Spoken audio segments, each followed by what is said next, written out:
ঠাকুর মা স্বামীজির উদ্দেশ্যে প্রণাম নিবেদন করছি।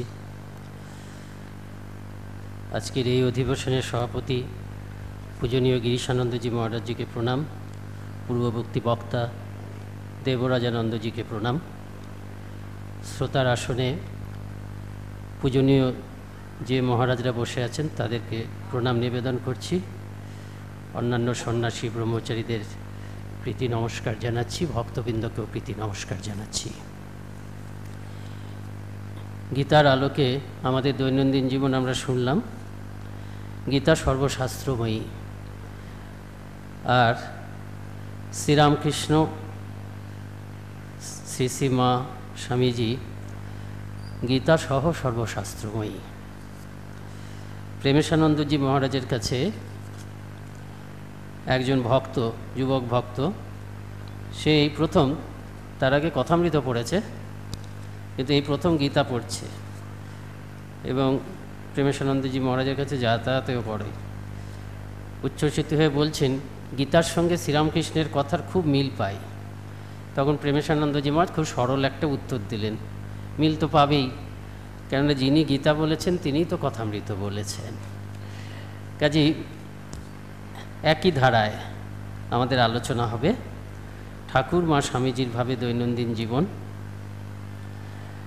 এটা বলার আগে এই ভাবটার মূল কী জিনিস সেটা বলা দরকার। এই ভাবের প্রথমেই ব্যাপারটা হচ্ছে কি, সমন্বয় হচ্ছে এই ভাবের একটা মূল বৈশিষ্ট্য। স্বামীজি বলছেন যে শ্রীরামকৃষ্ণ নিঃশেষে সমন্বয় করেছেন। যেখানে যেখানে ধর্ম জগতে কোনো বিরুদ্ধতা ছিল সেই জায়গায় তিনি সমন্বয় আবিষ্কার করেছেন। তার আগে এই সমন্বয়ের পথে যিনি সবথেকে বেশি অগ্রসর হয়েছিলেন চার যোগের সমন্বয়ের মাধ্যমে, তিনি হচ্ছেন ভগবান শ্রীকৃষ্ণ। গীতার মধ্যে সেটি করেছেন। আমাদের এখানে এই অবতার আসার পরে কি হচ্ছে, আমরা চারটি যোগকেই সমন্বিত করে চলব এবং এটাই বাস্তব।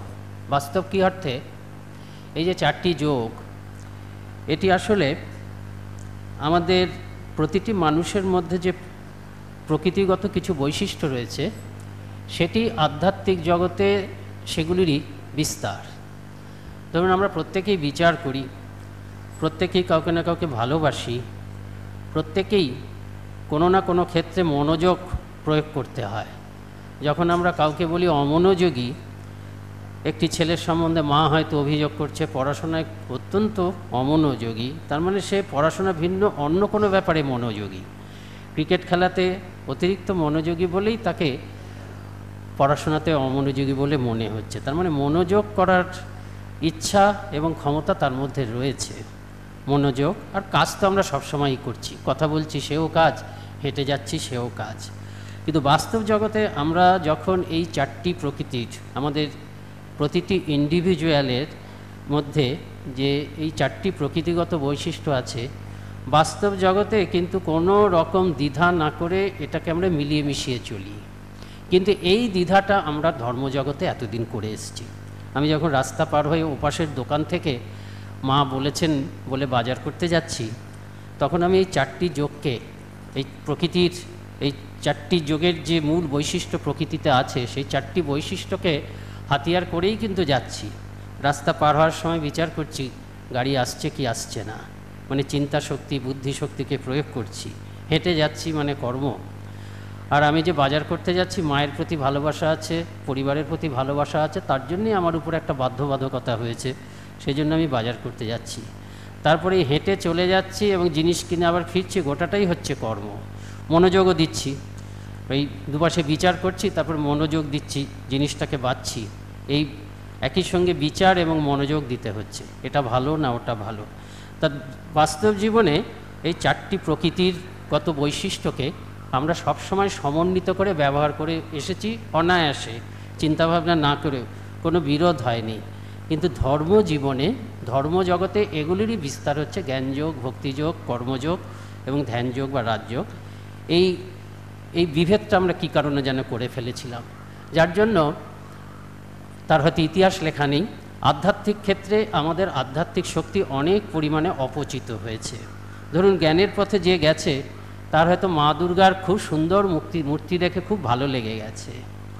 তিনি হয়তো মনে মনে একটু সংগ্রাম করেছেন। আমরা যেমন একটা মন্দ চিন্তা, বিষয় চিন্তার বিরুদ্ধে সংগ্রাম করি, তিনি হয়তো একটি সাকার মূর্তির প্রতি আকর্ষণ হচ্ছে বলে তিনি মনের মধ্যে সেরকম সংগ্রাম করেছেন। এর ফলে আধ্যাত্মিক জগতে আমাদের অনেক শক্তি অনর্থকভাবে অপচিত হয়েছে। কিন্তু এই সমন্বয়ের অবতার শ্রীরামকৃষ্ণ, সারদা দেবী এবং তাদের প্রধান যন্ত্র স্বামীজি এসে নিঃশেষে তারা সমন্বিত করেছেন। সমন্বিত মানে সর্বপর্যায়ে সমন্বয়, এবং সেই সমন্বয়ের প্রথম দুটি লক্ষণ হচ্ছে কি, আমি চারটি হাতিয়ার, আমার যা ভালো লাগবে তাই নিয়ে আমি ধর্মজগতে চলব। আরেকটা কি, জীবনটাকে একটা সামগ্রিক দৃষ্টিতে দেখব। এই যে দৈনন্দিন জীবন আমরা বলছি, এই জীবনের মধ্যে গোটা 24 ঘন্টাটাই আমার দৈনন্দিন আধ্যাত্মিক জীবন। যেটাকে সরাসরি আধ্যাত্মিক বলে মনে হয়, জপ, ধ্যান, খণ্ডনভব, প্রার্থনা, এই যে আপনারা শুনছেন, এটাকে সরাসরি আধ্যাত্মিকতার লেভেল দিতে আমাদের কারোর অসুবিধা হয় না। যেটা পরিষ্কারভাবে আধ্যাত্মিক, মানে প্রচলিত চিন্তা অনুযায়ী পরিষ্কারভাবে আধ্যাত্মিক বলতে যেটাতে আমাদের কোনো দ্বিধা হয় না, আমাদের দৈনন্দিন জীবনে সেই অংশটা তো আধ্যাত্মিক বটেই, বাকি যে অংশটা সেটাও আধ্যাত্মিক। আপনারা জানেন সবাই, নিবেদিতা একটা খুব সুন্দর ব্যাখ্যা করেছেন অপূর্ব ভাষায় স্বামীজির বাণীর যে বৈশিষ্ট্য, যে henceforth there will be no distinction between secret and secular, to labour is to pray. আমি মাঠে বা কলকারখানায় পরিশ্রম করছি, সেই পরিশ্রমটাকেও আমি এমন একটা দৃষ্টিভঙ্গি নিয়ে করতে পারি যাতে সেটা প্রার্থনার সমতুল হবে। প্রার্থনার দ্বারা আমি যেমন ভগবানের সান্নিধ্য অনুভব করি, আমি পরিশ্রম করেও ভগবানের সান্নিধ্য অনুভব করব। এবং এইভাবেই কিন্তু রামকৃষ্ণ মিশনের সন্ন্যাসীরা দৈনন্দিন জীবন যাপন করেন, এবং এইভাবেই রামকৃষ্ণ ভাবাশ্রিত গৃহী ভক্তেরাও দৈনন্দিন জীবন যাপন করেন এবং করা উচিত। এটাও একটা মনে রাখতে হবে কিন্তু, রামকৃষ্ণ ভাবাশ্রিত সন্ন্যাসী এবং রামকৃষ্ণ ভাবাশ্রিত গৃহী, তা এই দুয়ের জীবনের মধ্যে কিন্তু মূল কোনো পার্থক্য নেই। যে পার্থক্যটা আছে সেই পার্থক্যটা হচ্ছে কোয়ান্টিটেটিভ পার্থক্য, পরিমাণগত পার্থক্য, কিন্তু কোয়ালিটেটিভ বা গুণগত বা প্রকৃতিগত পার্থক্য নয়। আমাদের রামকৃষ্ণ মিশনের একজন যথার্থ সন্ন্যাসীর দৈনন্দিন জীবন যেমন হওয়া উচিত বা হয়, রামকৃষ্ণ ভাবাশ্রিত একজন গৃহী ভক্তেরও দৈনন্দিন জীবন ঠিক সেরকমই হয় বা হওয়া উচিত। আমাদের জীবনটা, দৈনন্দিন জীবনটা কীরকম ধরনের? মোটামুটি এই রকম যে আমাদেরকে গুরুরা মন্ত্র দিয়েছেন। আপনারা যারা বসে আছেন, আপনাদের অধিকাংশের ক্ষেত্রেই আপনাদেরও সন্ন্যাসী গুরু রামকৃষ্ণ মিশনের প্রেসিডেন্ট বা ভাইস প্রেসিডেন্ট, আমাদের সন্ন্যাসীদেরও তাই, একই গুরু। তা সেই মন্ত্র দিয়েছেন এবং গুরু বলেছেন যে কিছু নিয়মিত জপ ধ্যান করতে হবে, সাধন প্রণালী বলে দিয়েছেন। আমরা সকালবেলায় উঠে আমরা সাধ্য মতন চেষ্টা করি কিছুক্ষণ গুরু নির্দেশিত পথে সাধন ভজন করার, যেটা প্রচলিত অর্থে তাকেই বোঝা যায় এটা হচ্ছে আধ্যাত্মিক। এরপরে আমরা কি করি, মোটামুটি আমরা একটু সাধ্যায় বলি সৎ গ্রন্থ পড়ার চেষ্টা করি, ধর্মগ্রন্থ একদম সংস্কৃত ভাষায় লেখা, যেগুলোকে সরাসরি শাস্ত্র বলে চেনা যায়, যেমন গীতা, উপনিষদ, সেগুলো আমরা পড়ি। আর যেগুলোকে সরাসরি শাস্ত্র বলে চেনা যায় না কিন্তু সেগুলোও শাস্ত্র, এই ঠাকুরমা স্বামীজির কথা। মহাপুরুষ মহারাজ বলছেন, তিনি কমলেশ্বরানন্দজি মহারাজকে জিজ্ঞেস করছেন, তোমার আশ্রমে আজকে এখন কি শাস্ত্র পড়া হচ্ছে? বোধহয় বললেন বৃহদারণ্যক বা কঠোপনিষদ পড়া হচ্ছে। খুব খুশি হলেন, শাস্ত্র চর্চা করছেন, খুব ভালো। তারপরেই বললেন, আমাদের জীবনটা পড়তে পারো? আমাদের জীবনটা হচ্ছে শাস্ত্র, ঠিক ঠিক বেদান্ত। কাজে এদের জীবন, শ্রীরামকৃষ্ণের জীবন, মায়ের জীবন, ঠাকুরের স্বামীজির জীবন, লাটু মহারাজের জীবন, এদের উপদেশ, এই শাস্ত্র আমরা পড়তে পারি। অর্থাৎ গুরু নির্দেশিত পথে প্রতিদিন আমরা একটু জপ ধ্যান করলাম, গুরু নির্দেশিত পথেই বা যাই হোক আমরা শাস্ত্র চর্চা করলাম। সেটা বেদ, উপনিষদ, সংস্কৃত ভাষায় শাস্ত্র হতে পারে, বা একেবারে উপলব্ধিমান পুরুষের জীবন এবং উপদেশ হতে পারে, সেটা আমরা করলাম। তারপরেই কিন্তু আমরা যেটা করি যে আমরা কাজে লেগে পড়ি। আমাদেরকে আপনারা রামকৃষ্ণের সন্ন্যাসীদেরকে খুব বেশি ধ্যান করতে দেখেন না, এর মানে যে আমরা ধ্যান টান করি না তা কিন্তু নয়। সেবা প্রতিষ্ঠানে যদি যান দেখবেন সারাক্ষণ ব্যস্ত আছেন। এমন একটা কেন্দ্র যেখানে মাঝরাতে ফোন করলেও মহারাজরা নেমে আসেন, এমন অবস্থা। সেবা প্রতিষ্ঠানে গহনানন্দজি মহারাজ ছিলেন, অনেকেই তার শিষ্য আছেন। সেবা প্রতিষ্ঠানে একজন মহারাজ ছিলেন, তিনি এখন জয়রামবাটিতে আছেন, অশ্বিনী মহারাজজি। তিনি গহনানন্দজি খুব সঙ্গ করেছেন। বলছেন এই হচ্ছে এরকম দৃষ্টিভঙ্গি থাকা উচিত। আমরা কিভাবে কাজ করি এই ঘটনাটা পরে বলছি। আমরা কিভাবে কাজ করি, এই যে কাজের অংশটাকে পূজাতে মানে উপাসনাতে রূপান্তরিত করাটাই হচ্ছে ঠিক ঠিক কৌশল। Henceforth there will be no distinction between sacred and secular, to labour is to pray. পরিশ্রম করছি, শ্রম করছি, কাজ করছি, সেটাও প্রার্থনার সমতুল। এই দৃষ্টিভঙ্গির পরিবর্তন ঘটানোটাই হচ্ছে ঠিক ঠিক কৌশল, সেটাই হচ্ছে কর্মযোগের কৌশল। যেটা বললেন, দৃষ্টিভঙ্গির পরিবর্তন করলেই সব পাল্টে যায়।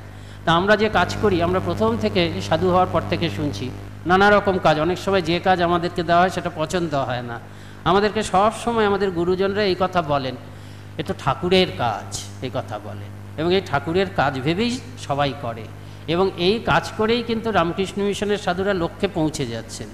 রামকৃষ্ণ মিশনের সাধুদের ক্ষেত্রে একটা সুবিধা বলুন বা অসুবিধা বলুন, আমাকে একজন আমারই সমবয়স্ক সাধু পয়েন্ট আউট করেছিলেন আমি যখন ব্রহ্মচারী ছিলাম, কিন্তু খুব সুন্দর কথাটা।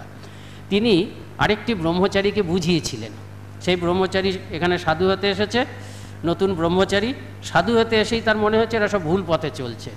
কতক্ষণ ধ্যান করে, ধ্যান তো করে না, বেশিরভাগই কাজ করে, আবার হাসি ঠাট্টাও করে, আবার চাও খায়, কফিও খায়, বেশ রেলিশ করে ভালো ভালো জিনিসও খায়। কাজে এরা সাধু কিনা তা বুঝতে পারছেন না। তা তিনি ঠিক করলেন, সংসার যখন ছেড়ে এসেছি ভুল জায়গায় থাকবো কেন, আমি অন্য একটা জায়গায় যাই। কিন্তু ছেলেটির খুব ভালো গুণ ছিল। আমার যে মানে সমবয়সী যে সন্ন্যাসী, পরবর্তীকালে সন্ন্যাসী হয়েছেন, তখন তিনি ব্রহ্মচারী, তিনি তাকে বোঝালেন এবং বোঝানোর জন্য খুব সুন্দর একটি কথা বলেছিলেন। এবং তার ফলে সেই ছেলেটি যে চলে যাচ্ছিল সে কিন্তু এখন খুব ভালো, মানে খুব কর্মী সাধু, বাইরে বিদেশে আছেন। যাক, তিনি যেটা বলেছিলেন সেটা সত্য।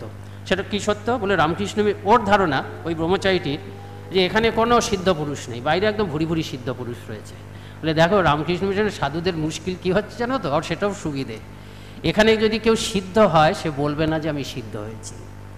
আবার সুবিধাটা কি হচ্ছে জানো তো, এখানে যদি কেউ সিদ্ধ না হয়, ভগবান না দেখে, সে কিন্তু নামের আগে 1,08,000 লিখে বলবে না যে আমি ভগবান দর্শন করেছি।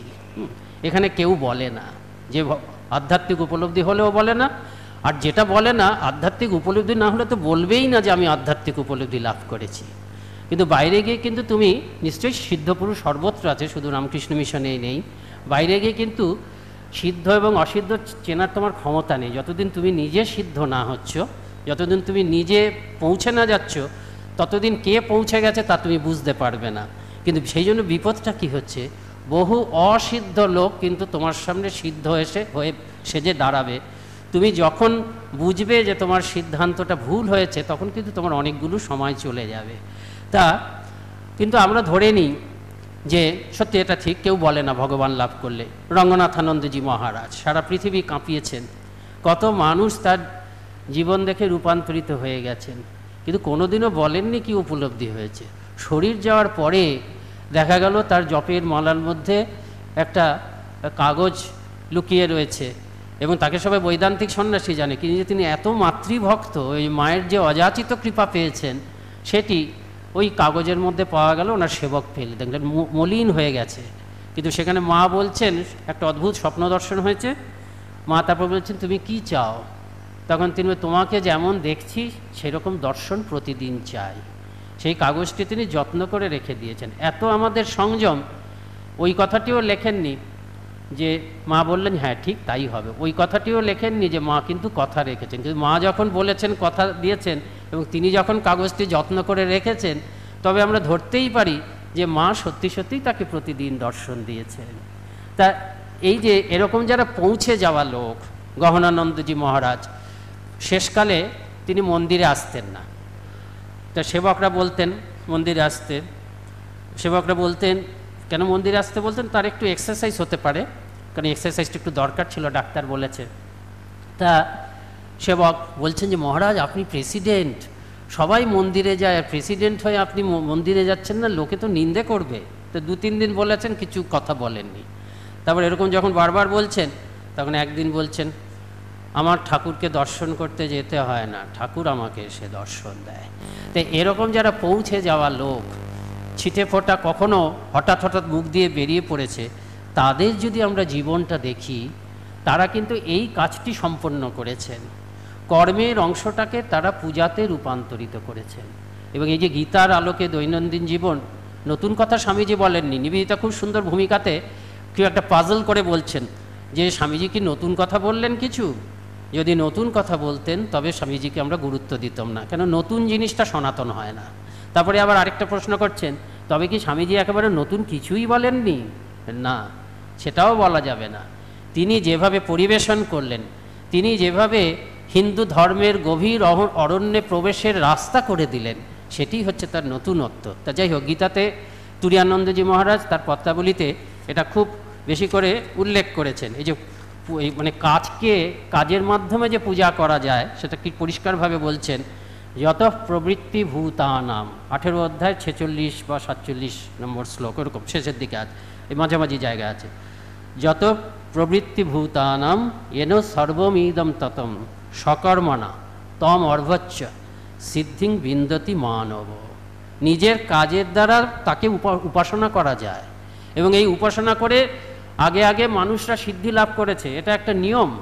যদি নিজের কাজের মাধ্যমে ভগবানের উপাসনা করতে সক্ষম হই, তবে আমরা সিদ্ধি লাভ করবই। মা কি বলছেন? আমরা যেমন বলে থাকি, আমাদের মহারাজরা যেমন আমাদেরকে বলে থাকেন যে ঠাকুরের কাজ করছো। মা সংসারীদের উদ্দেশ্যে কি বলছেন? সংসার আর কার? সংসার তো তারই। তুমি জানবে যে তুমি ঠাকুরের সংসারে ঠাকুরের কাজ করছো, একই ব্যাপার। যেটা বললাম, আমরা ঠাকুরের শ্রীরামকৃষ্ণের সংঘ ভেবে কাজ করি, মামলা মোকদ্দমা করি।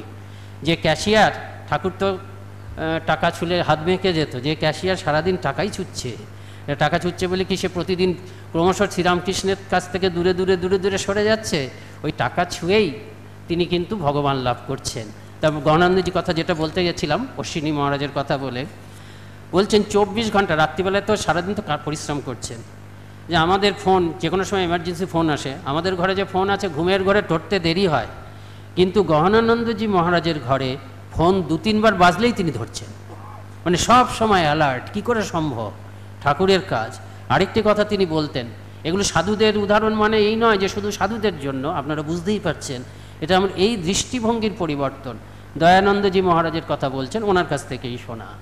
প্রতিদিন রাউন্ডে যেতেন, রাউন্ডে গিয়ে এসে জপে বসছেন, বোধহয় একটু গঙ্গাজল ছেটাচ্ছেন কি ছেটাচ্ছেন না, বসে পড়ছেন জপ করতে। তা ওনার মনে খটকা যে রাউন্ডে যাচ্ছেন, সব রুগী ফুগি সব আছে, তা বলছেন যে মহারাজ আপনি এই সব রাউন্ড থেকে ফিরে এসেই জপ ধ্যানে বসে যান, একটু জামা পাল্টান না বা একটু স্নান করে, এরকম বলতে চাচ্ছে। তখন জিজ্ঞেস করলেন, তুমি কি মায়ের মন্দিরে যাওয়ার আগে গঙ্গা জল দাও নাকি মায়ের মন্দির থেকে ফিরে এসে গঙ্গা জল দাও?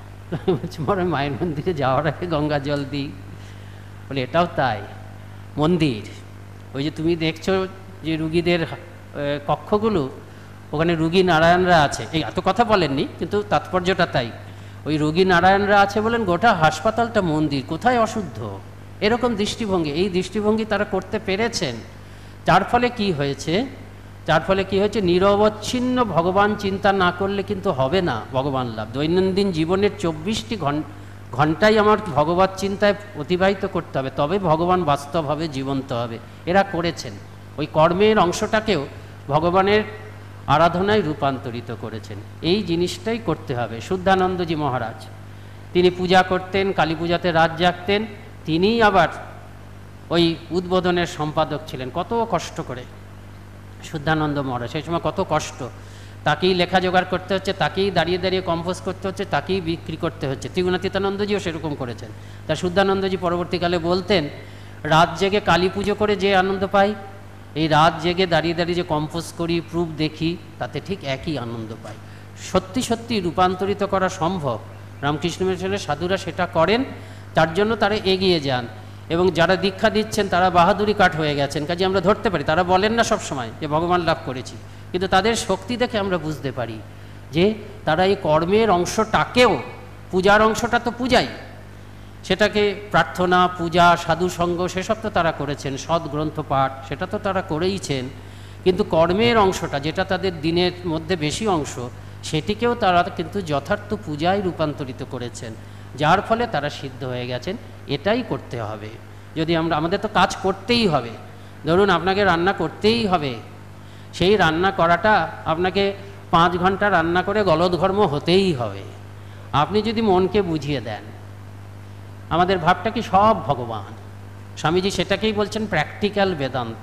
আমাদের রামকৃষ্ণ ভাবধারাকে যদি একটি কথায় বলতে হয়, সেটা হচ্ছে প্র্যাকটিক্যাল বেদান্ত, ব্যবহারিক বেদান্ত।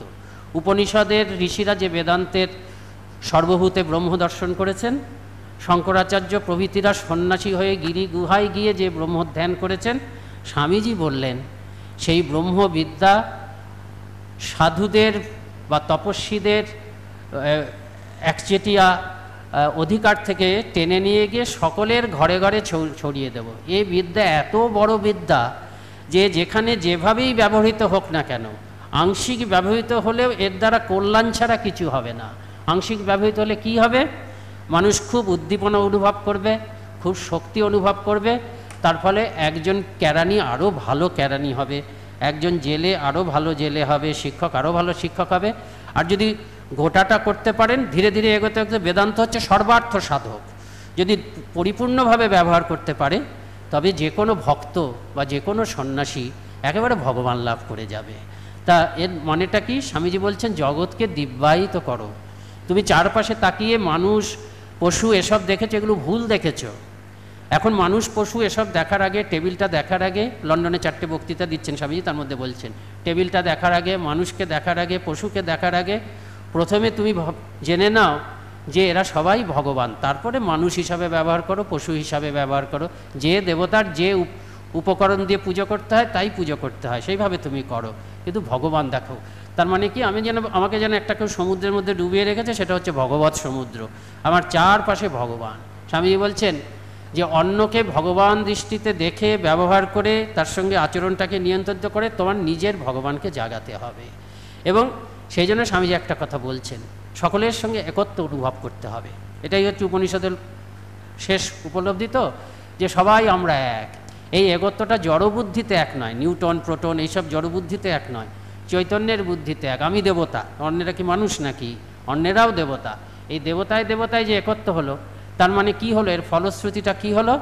যে প্রথমেই যে ফলশ্রুতি হলো যে সারা পৃথিবীর যে কোনো মানুষের দুঃখ আসলে আমার দুঃখ, আমি বুঝি বা না বুঝি।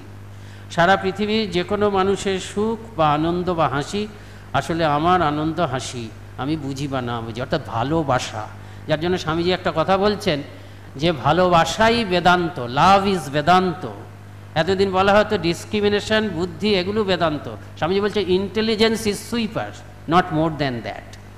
ইন্টেলিজেন্সের প্রয়োজন আছে, বুদ্ধি, বিচার বুদ্ধির প্রয়োজন আছে, কিন্তু ওই ঝাড়ুদারের থেকে বেশি নয়। রাস্তা পরিষ্কার করে দেবে, কুসংস্কার দূর করে দেবে, কিন্তু আমি যে এগিয়ে যাব একত্বের দিকে ভালোবাসার ভিত্তিতে। কাজেই ভালোবাসা রাখতে হবে। আমাদের একটাই ভালোবাসা, আমাদের ভগবত প্রেম আর মানব প্রেম বলে দুটো ভালোবাসা নেই। আমরা মন্দিরে ঠাকুরকে যেরকম হাত জোর করে প্রণাম করি, কথামৃতে শ্রীরামকৃষ্ণ বলছেন মানুষকেও ঠিক একভাবে অভিবাদন করি, দুটো আলাদা নয়, কিন্তু তাৎপর্যটা আমরা ভুলে গেছি।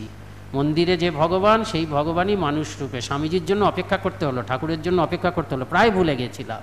শিবজ্ঞানে জীবে সেবা, জীবে প্রেম করে যেইজন, এগুলি উচ্চারিত হওয়ার জন্য আমাদের অপেক্ষা করতে হয়েছে। কিন্তু এই তত্ত্ব নতুন নয়, পুরনো। স্বামীজি এবং শ্রীরামকৃষ্ণের ভাবে নতুন যুগে নতুন স্ট্রেস দিয়ে পরিবেশিত হয়েছে। এইটাকে আমাদেরকে রাখতে হবে। ভগবানকে ভালোবাসতে হবে, মানুষকে ভালোবাসতে হবে। ঠাকুর বলছেন কথাটা এই, তাকে ভালোবাসতে হবে। ভালোবাসার উপায় কি? ভগবানকে, অদৃশ্য ভগবান, তাকে ভালোবাসা তো সব থেকে কঠিন, দৃশ্যমান তো নয়। ঠাকুর দুটো উপায় বলছেন। গুরুবাক্যে বিশ্বাস করে কিছু কর্ম করতে হবে, গুরুবাক্যে বিশ্বাস করে জপ ধ্যান এগুলো করতে হবে। কেন করতে হবে? প্রথমে হচ্ছে বৈধি ভক্তি, বিধি অনুযায়ী ভক্তি, তো প্রতিদিন নিয়ম করে জপ ধ্যান করছি, ওই বিধি ভক্তির থেকে রাগ ভক্তি আসবে, টান আসবে। আর কি করতে হবে? আরেকটা বলছেন ঠাকুর, সাধু সঙ্গ করতে হবে। কেন সাধু সঙ্গ করতে হবে বলছেন? যারা সত্যি সত্যি ভগবানকে ভালোবাসে তাদের সঙ্গ করে আমার মধ্যেও ভগবানের প্রতি ভালোবাসা আসবে। যে সেতার বাজাতে ভালোবাসে, সঙ্গীতজ্ঞ, তার সংস্পর্শে যদি যাই, সঙ্গীত যে ভালোবাসে, আমারও ধীরে ধীরে সঙ্গীত সম্বন্ধে টান হবে, বাস্তব জগতে দেখি। কাজে সাধু ঈশ্বরীয় কথায় হুঁশ, ভক্তও হতে পারে, প্রকৃত ভক্ত। মাস্টারমশাই ভক্ত ছিলেন, কত মানুষকে ভক্ত করেছেন এবং সাধু করেছেন। যে সত্যিই ভগবানকে ভালোবাসে তার সংস্পর্শে আসলে ভগবানের প্রতি ভালোবাসা সঞ্চারিত হবে। আর ভালো বই যদি পড়ি, যেখানে ভগবানের প্রতি ভালোবাসার কথা বলা আছে, ভগবত ভক্তের কথা বলা আছে, ভগবত প্রেমের কথা সেটা পড়লেও ভালোবাসা আসবে। আরেকটা কি, প্রচলিত যে সাংসারিক ভালোবাসা সেগুলোকে ঈশ্বরীয় ভালোবাসায় রূপান্তরিত করতে হবে। আমরা প্রত্যেকেই কাউকে কাউকে ভালোবাসি। ঠাকুরের কাছে এসেছিলেন বলরামবাবুর পরিবারের একটি মহিলা, যে ধ্যান হয় না, অন্য কেউ হলে ধমক দিত যে ধ্যান হয় না, সে কি? ঠাকুর খুব কোমলভাবে, যে কার কথা মনে পড়ে গো? বালবিধবা ভাইপোটির কথা মনে পড়ে। সঙ্গে সঙ্গে ঠাকুর বললেন, ওই ভাইপোটিকেই ভাবো বালগোপাল। লীলা প্রসঙ্গকার লিখছেন, ঠাকুরের কথা শুনে ওই প্রচলিত ভালোবাসাকে ভগবত প্রেমে পরিণত করে দিয়ে সে কিন্তু কিছুদিনের মধ্যেই ভাব সমাধি লাভ করেছিল। আমরা কি করব? আমাদের তাই করতে হবে, তাহলেই কিন্তু কাজটা পুজো হয়ে যাবে। সকালবেলা চা নিয়ে যাচ্ছি যার জন্য, সে আমার স্বামী নয় বা পুত্র নয়, স্বামী আর পুত্র তো বটেই, কিন্তু তার থেকেও যে চিরকালীন যে পরিচয়, আমার ঠাকুরেরই এক একটা রূপ, বা ব্রহ্মেরই একটা রূপ, ভগবানেরই একটা রূপ, কন্যা শিশি মায়ের একটা রূপ। এইভাবে ভেতরটাকে পাল্টে দিলে কি হবে? ওই যে আমি 5 ঘন্টা গলদঘর্ম হয়ে একেবারে রান্না করলাম, ওই 5টি ঘন্টা কিন্তু আমার আধ্যাত্মিক জীবনের সঙ্গে যুক্ত হলো। তার ফলে কি হলো? ওই নিরবচ্ছিন্ন তৈল ধারাবৎ সারা দিন আমি হয় প্রচলিত পদ্ধতিতে আধ্যাত্মিক উপাসনা করলাম, নয়তো এই যুগের ঠাকুর মা স্বামীজির দেখানো পদ্ধতিতে সেই ভগবানের উপাসনা করলাম। তার ফলে কি হচ্ছে? রামকৃষ্ণ মিশনের পৌঁছে যাওয়া সাধুদের মতন আমিও পৌঁছে যাব, আমিও সংসারে একটা জীবন্ত দীপশিখা হয়ে থাকবো। স্বামীজি সেটা চেয়েছিলেন। গৃহীদের যুগাবতার যখন আসেন, মুষ্টিমেয় কয়েকজন সন্ন্যাসীর জন্য আসেন না, কেন যুগাবতার সারা পৃথিবীর মানুষের অবতার জন্য অবতার। প্রতি সময় চিরটি কাল পৃথিবী জুড়ে 99.99% মানুষ গৃহস্থ আশ্রমেই থাকবে, এরা সবাই সন্ন্যাসী হয়ে যাবে না। একবার চেষ্টা হয়েছিল বৌদ্ধযুগে, স্বামীজি সেটা নিন্দা করেছেন। তার ফলে কি হয়েছে? সন্ন্যাসের আদর্শটাই নেমে গেছিল। স্বামীজি চাচ্ছেন, নিবেদিতার বইয়ে আপনারা দেখবেন মাস্টারজি সাহেবে বলছেন স্বামীজি, যে এতদিন পর্যন্ত আমাদের ধর্মে শুধু মুক্তির কথা, ত্যাগের কথা, গৃহীদের কথা কিছু নেই। বেদান্ত শুধু সন্ন্যাসীদের জন্য এই ত্যাগ এবং মুক্তির পথপ্রদর্শক হিসাবে প্রচারিত হয়েছে, গৃহীদের জন্য প্রচারিত হয়নি। আমি এদেরকেই সাহায্য করতে চাই, এই বেদান্তকে সকলের কাছে নিয়ে যাওয়া। নিবেদিতা এত উচ্ছ্বসিত, নিবেদিতা এখন বিদেশে গেছেন স্বামীজির সঙ্গে, যে আমার বিদেশে যাওয়া সার্থক হয়ে গেল এই কটি কথা। এবং স্বামীজি গৃহীদের উপর এতটা ভরসা করেছেন, আমাদের জন্য যে নিয়মাবলী স্বামীজি করেছেন, তার মধ্যে স্বামীজি বলছেন যে ধীরে ধীরে ধীরে ধীরে এই ঠাকুরমা স্বামীজির ভাব, এবং আমরা হচ্ছি, আমাদের উপর বেশি দায়িত্ব দিচ্ছেন সন্ন্যাসীদের জন্য, কারণ আমরা হচ্ছি ক্যারিয়ার। ঠাকুরমা স্বামীজির ভাবটাকে আপনাদের এই বৃহত্তর পৃথিবীর কাছে আমরা ছড়িয়ে দেব, কিন্তু সকলেই এটার দাবিদার এবং সকলেই এটাকে ব্যবহার করতে পারবে, এবং সকলেই ব্যবহার করে ধীরে ধীরে এক একটা প্রজন্ম এত উন্নত হবে। উন্নত হতে হতে হতে হতে কী হবে? স্বামীজি বলছেন মানব শিশু যোগ বিভূতি সম্পন্ন হয়েই জন্মগ্রহণ করবে, যে পরবর্তী প্রজন্মের 2-3 প্রজন্ম পরে এই আমাদের ভক্তরা, রামকৃষ্ণ বিবেকানন্দ অনুরাগীদের গৃহে যে মানব শিশু আসবে, তারা কি হবে? জন্মের সময়ই যোগ বিভূতি সম্পন্ন হবে। এবং এর ফলে কি হবে? স্বামীজি কথা বলছেন যে এমন একদিন আসবে, দেখা যাবে পৃথিবীর প্রতিটি রাস্তায় রাস্তায় প্রফেটরা ঘুরে বেড়াচ্ছে। কাজেই এই হচ্ছে বিরাট সম্ভাবনা, এবং আমরা প্রত্যেকেই হচ্ছে এটার আমরা যোগ্য। আপনাদের সবাইকে নমস্কার।